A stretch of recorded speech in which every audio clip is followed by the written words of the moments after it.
There was some not great polling that came out on Trump via Fox News. It's, we're getting to the 100-day or celebrating or lamenting the 100-day mark. And commemorating. It showed that he has a 44% approval rating, 55% disapprove. That's down 5 points from a 49% approval in March. On border security, he gets his highest marks. They love what he's done at the border. 55% approve, 40% disapprove. On immigration, it's about tied, meaning more, I think, the deportations. It's got to be speaking to that because it's just immigration in general. Has approve, 47, disapprove, 48. Foreign policy, he's down 14 points. There's a 14-point gap. The disapprovers are winning, 54 to 40. Yeah. The economy, he's down 18 points. Disapprovers, 56%. Approvers, 38%. Tariffs, they don't like the tariffs. Disapprove, 58%. Approve, 33%. Inflation, bad. Disapprove, 59%. Approve, 33%. Only 59% of voters are 59% of voters are unhappy with how things are going in the country, but that's much better than Joe Biden was doing, which was any place from 68 to 70 plus. But just as the Democrats listen to us go through those numbers and think, oh, maybe there's hope, you take a look what's happened over there. And I'll kick it off with Harry Enton, who breaks down the data in the following clip. Saw 10. This, I think, is a revolt that is going on within the Democratic Party right now. Democrats on Dem leaders in Congress, the belief that they will do the right thing when it comes to the economy. Last year at this time, 80% believed that the Democratic leaders in Congress would do the right thing when it comes to the economy. And keep in mind, this is Democrats. Look at where we are now. That number has been slashed in half to just 39%. Holy Toledo, that is the lowest number by far in Gallup polling. The lowest previous was just 60%, which is 21 points higher than this. Democrats hate what their congressional leaders in Washington are doing right now on the key issue of the day, the economy, and their confidence has fallen through the floor. I love his body motions. I love how he gives it his all, the upward, downward, left, right. So what do you make of all that with both Trump's numbers and the Dems? Yeah. Well, Harry's a friend of mine, and whenever I see him, I say, Harry, tranquilo. He's a little overexcited, but I know that's his shtick. I know. People like it. I'm like, just a little bit, like one notch tranquilo, Harry. On the president, talking to people in both parties about the polls. And I know a lot of people like to be skeptical of polls and say they're fake if they don't agree with them.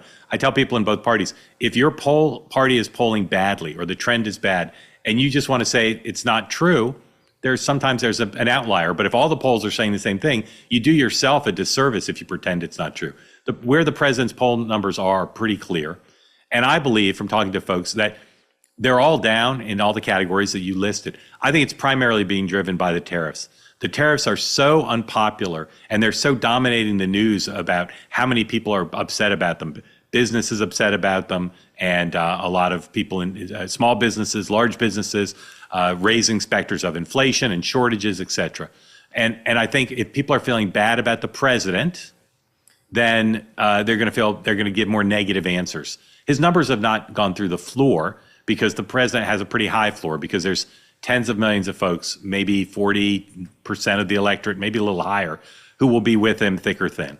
So I think what they're trying to do is raise all the numbers by talking about the tariffs in a different way. And as we've seen over the last few days, backing off the sort of doom and gloom about the tariffs, saying the tariffs are going to be a long-term thing, but they're not going to be forever, that there's not going to be a major trade war with China.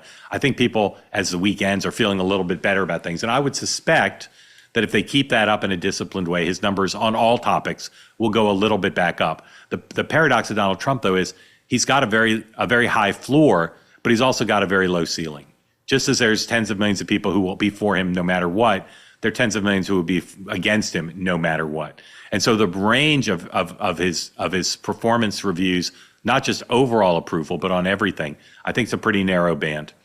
On the Democrats, the reason they're so unpopular now is because conservatives and a lot of independents don't like them. They think they're still nutsy cuckoo and too far to the left.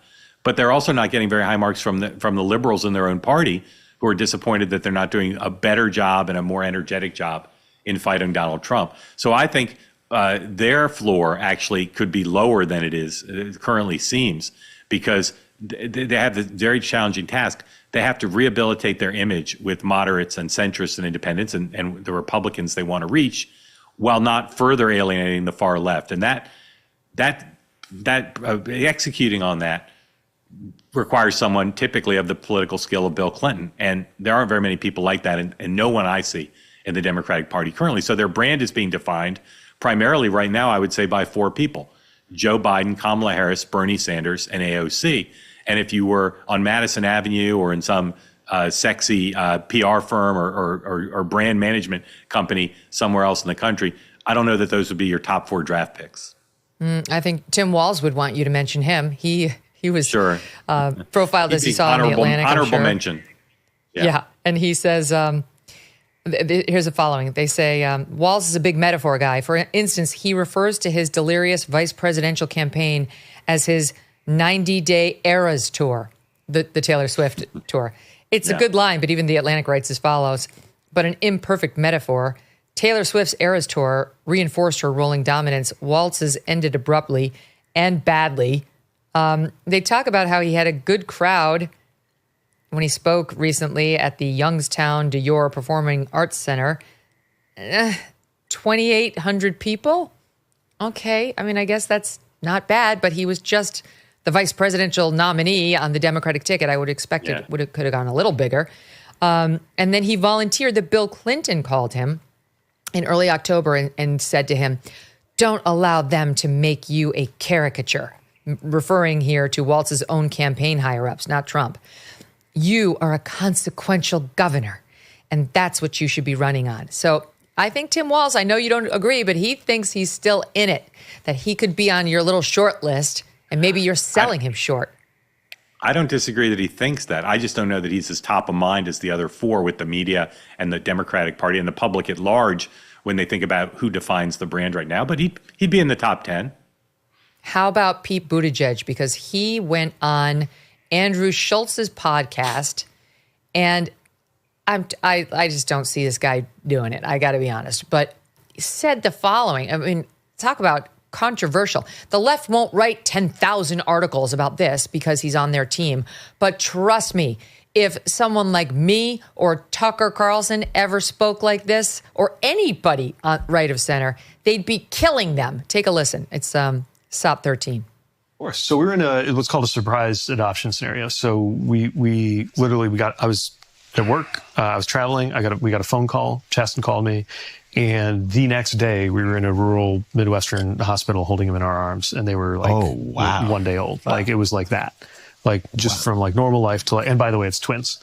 Which was amazing. You didn't know it was twins before. We were just on a list. Wow. You know, we said that we were willing to adopt, or we wanted to adopt. We said that we wanted to adopt without regard for race. By the way, anybody who says race is not a thing in this country should experience an adoption process where there are literally different lists. If you say that you want a white kid only versus if you say that doesn't matter. Wow. Like literally a different list. What is that? What do you mean by that? The list for white kid only is longer.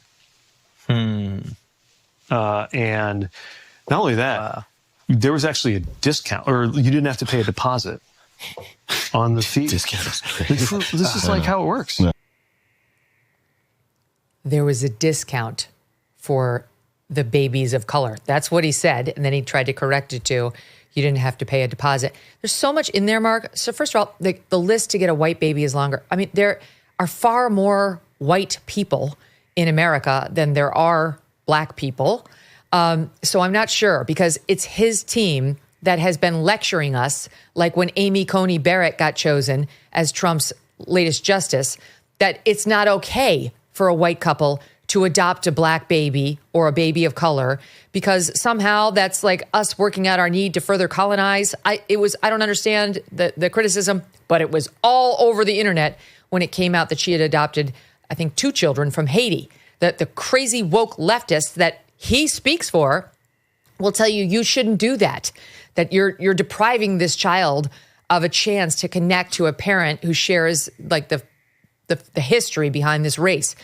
But now, with this crowd, he wants to say we're racist as Americans because the question is asked of potential adoptive parents, do you have a preference on the race of your baby? And then he slips and said you get a discount for the babies of color. I mean, you tell me, if anybody, think of anybody on the right who said that. I don't care who it is. Could be somebody as likable and almost universally loved who's on the right and happens to be in a gay marriage as Guy Benson. They'd be killing him. Yeah, I mean, look, I don't agree with you. I don't disagree at all, of course, with the point about the double standard. I've listened to what he said. That's the third time I've heard it.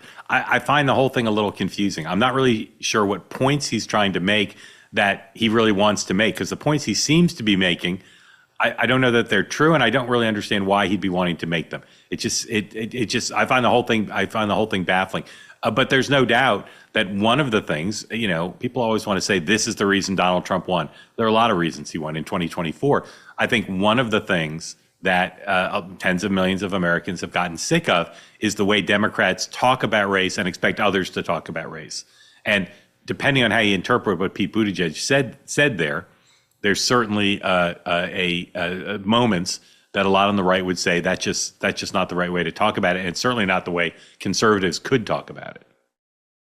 Tariff wars, stubborn inflation, no wonder gold has been routinely hitting all-time highs. In volatile markets like the one we have now, don't sit on the sidelines with your head in the sand. You can take control and safeguard your savings. This is why so many Americans today are turning to Birch Gold Group. They have helped tens of thousands convert an existing IRA or 401k into an IRA in physical gold. Is it time for you to hedge against economic instability with gold? To learn how to own physical gold in a tax-sheltered account, text MK to 989898. Birch Gold will send you a free, no-obligation info kit. Again, text MK to the number 989898. With an A-plus rating with the Better Business Bureau and countless five-star reviews, Birch Gold has helped many protect their savings with gold.